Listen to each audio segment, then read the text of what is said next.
국회의원이 되고 싶은지 당차게 좀 포부를 말씀해 주신다면.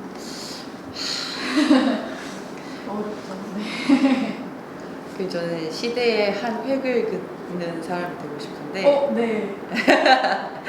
이게 어떤 의미냐면 네. 저는 2020년대가 좀 중요한 시기라고 생각을 해요. 네. 아시다시피 기후위기 그리고 인구의 감소로 인한 전체적인 변화를 상상하고 대비하는 시기가 2020년대고 네. 그 시대의 변화에 초석을 놓을 수 있는 중요한 시기라고 생각을 하는데 그래서 저도 돌봄이나 이런 이야기를 네. 꼭 잘 만들고 싶고 지금 국민들께서 정권 교체를 만들어 주셨기 때문에 그런 향후 20년, 30년을 대비할 수 있는 어떤 가치와 네. 원칙으로 살아갈 것인지에 대한 논의를 할 수 있는 환경을 전 국민들께서 만들어 주셨다고 생각하거든요. 네. 그러니까 이때에 중요한 역할을 하고 싶은 마음입니다. 이게 돌봄이나 이미 바뀐 조건에서 사람들의 삶을 개선하는 것. 네. 그래서 그런 의미에서 그때 22대 국회에서 손소리 그 얘기를 해서 우리가 향후 한 2, 30년 동안 네. 이런 논의를 할 수 있었던 거야. 네. 이런 게 좀 됐으면 좋겠고. 네.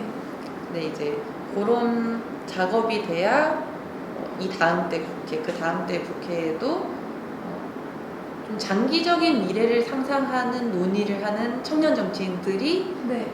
더 많이 들어올 수 있을 거라고 생각을 해서 22대 국회에 손소리 들어갔더니 이게 청년들끼리 싸우는 게 아니라 청년들이 같이 사는 시대를 어떻게 구성할 것인지 논의가 시작됐다. 네.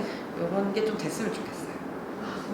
네. 그런 의미에서 네. 유명해지고 싶다기보다는 시대를 전환하는 논의를 시작하고 싶다. 진파력 있는 혐오를 방지하기 위한 그런 법안도 혹시 생각해본 게 있으신가요? 일반인들의 혐오 표현 사용보다 공직자나 정치인, 그리고 네. 등록된 언론인의 혐오 표현의 경우에는 단순 유포도 처벌할 수 있는 조항이 필요하다고 생각하거든요. 네. 이준석 후보가 네. 3차 토론회 때 말한 것에 대해서 네. 저도 그거를 들었을 때 되게 참담했고 네. 다음날까지 되게 힘들었어요. 네. 그냥 진짜 그러니까 말로 맞은 것 같은 그쵸, 그런 그쵸. 특히 여성 입장에서 말로 맞아 내가 왜 이렇게 힘들지라고 생각했을 때 이거 말로 맞은 거구나 이런 네. 생각을 진짜 많이 했는데 그래서 근데 이런 뭔가 뭐랄까 이런 참담함 이런 분노를 저만 느낀 게 아니라 온 국민들이 느끼셨고 그랬기 때문에 저는 제명에 관련된 청원이 지금 많이 모인 거라고 생각하거든요. 50만 명 넘게. 지금 오전에 보니까 54만 네. 얼마 됐어요. 근데 사실 그 숫자가 청원 지금 올라온 청원에서도 되게 엄청나게 큰 숫자거든요. 네.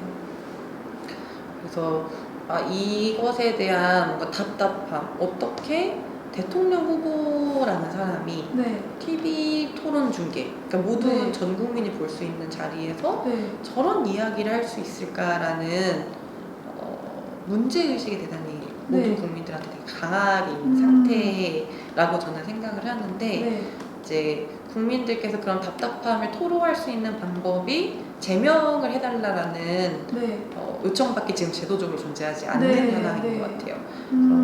저는 국민들께서 이렇게 요청하고 있는 청원으로 보여주시고 있는 그 답답함에 대해서 답변해야 된다 이렇게 생각하거든요. 제명의 과정이 앞으로 어떻게 될지는 모르겠지만 제명이라는 방식이 가장 옳냐 그러냐가 아니라 제명이라는 방법밖에 없기 때문에 국민들이 그거를 그렇게 요청을 하고 있다라고 생각을 하는데 어쨌든 전 그 청원의 취지는 특히나 책임 있는 공직자가 그런 전파력이 대단히 높은 데에서 그런 말을 하는 건 잘못됐다 이렇게 판단하고 계시는 거라고 생각하고 그런 의미에서 위로부터 혐오 주장은 제재해야 된다.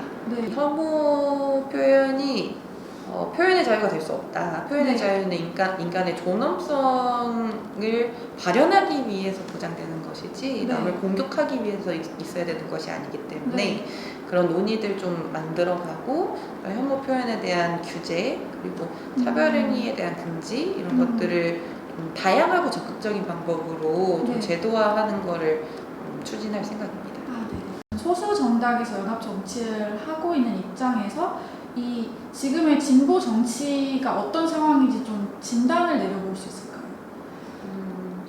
네, 제가 지금 국회에 들어왔을 때 사실 22대 국회에 이전 의원님들은 네. 윤석열 정부 때 의원님들로 활동을 하셨고 이제 제가 오늘 등원식에서도 말했지만 22대 국회가 시즌 2가 시작된 거거든요. 네. 이재명 정부의 국회의 시즌 2가 네. 이재명 정부와 함께하는 국회가 생긴 거죠. 네.